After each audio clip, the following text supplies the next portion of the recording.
Hey there YouTube world, it's Mr. Kappa 483 and today I'm going to do a review on the Pulse Newsreader.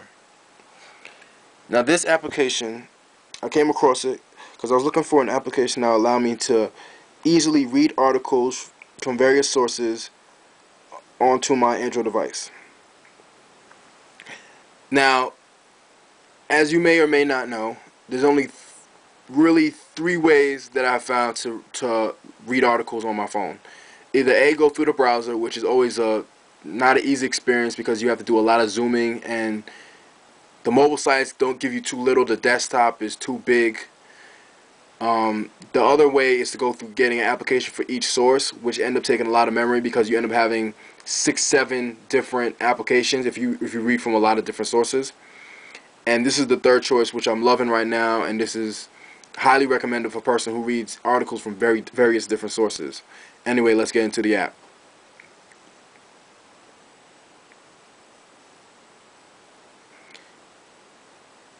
Now the way Pulse is set up is you have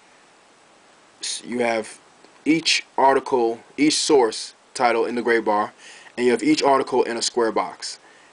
You can side scroll between articles for one source, and then you can vertically scroll between each one to get to the different sources.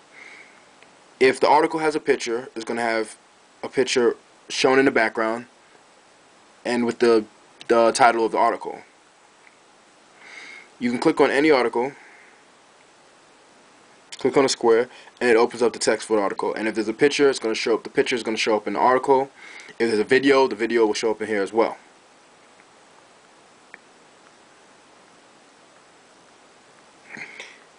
And on top of that, you have a few options. You can, at the bottom of it, of the screen, of the page, as well as on the top, if you click back, you have the option to go to the original article, or if you click web, it'll take you to the original article, and you can view it in the you can view it as it will look like in the browser.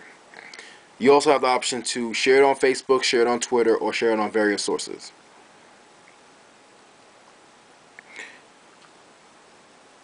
Now, besides that, you can click the gear on the top, and that opens up the list of all the sources that you have.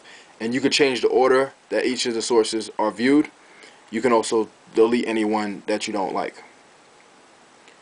If you click on the plus, it takes you to an option to add sources. It has featured ones: Facebook, top stories, livestrong.com. This is recommended from the site. And a little side note, you can use the Facebook. What it allows you to do is you can have your news feed show up in the application as articles, and you can scroll across so you can get a quick access to your news feed from Facebook.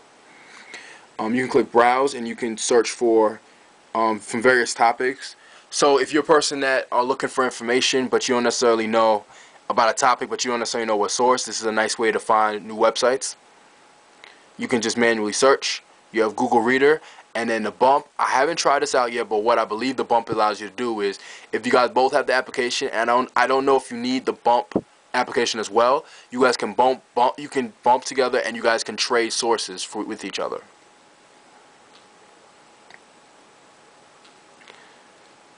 Now, complaints I have with the app is the following. One is not all the articles give you pictures, which is kind of annoying because you get that little background, which it just makes it really messy. Another issue I have is the fact that if you want to, you can view videos that are YouTube, but if you want to view a video that is Flash, I'm not sure if this is going to work. It takes you to the browser, and that didn't even open. It takes you to the browser instead of being able to play it in here. If it's YouTube, you can play it within Pulse, but if it's not, it takes you to the browser, and this thing is not opening. Another thing that I've complained is that a lot of time with these articles, it doesn't give you the entire article within Pulse, which I would like to have instead of having to go into the original article to finish the article that I'm reading. Other than that, I recommend this app for any person that is, just like I said, if you like to read from various sources from the internet and like to read articles, this is a lot easier to do. It saves you space on your hard drive. It saves you time, and is very, very, very easy to use. Also, if you have a tablet, I couldn't even imagine how easy it's going to be, especially since the fact that instead of having to scroll so much, you have all these laid out right across. So I would definitely recommend this if you have the Galaxy Tab, and if you're planning on getting the Motorola Zoom, I would definitely recommend this app. But if you have a Motorola Droid or any Droid or any Android device, the bigger the screen, the better. This is a really worthwhile app as well, and it works in portrait and landscape. This is Mr. Kappa 483 signing off. Peace.